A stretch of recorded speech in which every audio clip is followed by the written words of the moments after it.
sa mga adik sa Mobile Legends dyan. Hanggat sa hindi lumuluwa ang mata, tuloy ang laro. Hanggat sa hindi namamaga ang mata, ilan ang il. Ang kailangan mo kasi dyan, pagpuyatan mo para tumaas ang rank mo. Di ba? Laruan mo ng Mobile Legends mga 1 week. Walang tulog-tulog, panigurado, mythic ka na rin. Tapos anime ka na rin. Yung dugo mo, kalimitan puti na. Pati yung mata mo, magiging puti na rin yan. Pagkagising sa umaga, email agad. Pagkasapit ng tanghali, email. Pagka-break time mo sa trabaho, email. Pagka-uwi mo ng bahay bago ka matulog, pagka na matulog, mag-email ka na lang hanggang madaling araw. Ha? Para puyat na puyat ka. Para maga na maga yung mata mo talaga. At least, hindi man tumaas yung rank mo, tumaas naman yung ano mo, yung eyebag mo. Dapat kasi niyan, nakapokus ka lang sa Mobile Legend. Kahit na may trabaho ka, mag-Mobile Legend ka pa rin.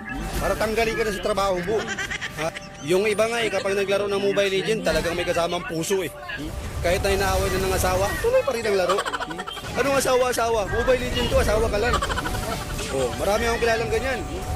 Mobile lang ng mobile hanggang madaling araw. Tuloy-tuloy ang laro.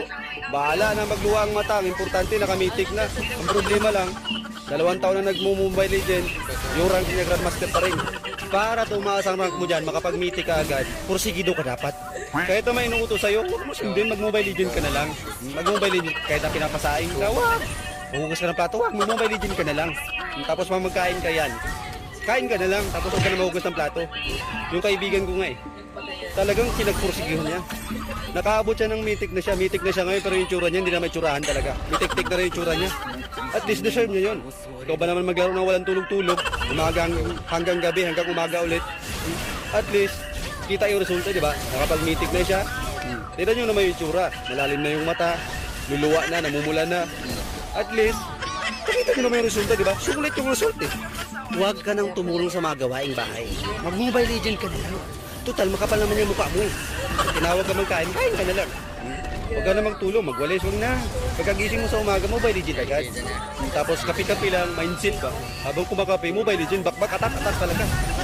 Kahit sinisir mo lang ka, huwag mo intindihin yun. Kain ka na lang. Kain ka na lang, makapal naman yung mukha mo eh. Diba?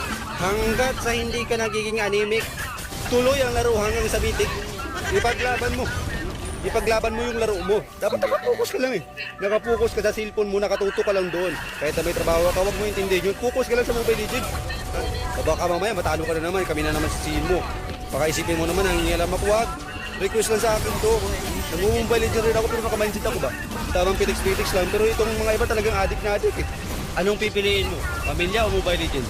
Malamang Mobile Legends, makapal yung mukha mo eh. Upal ka eh, di ba? Mobile Legends pipiliin mo.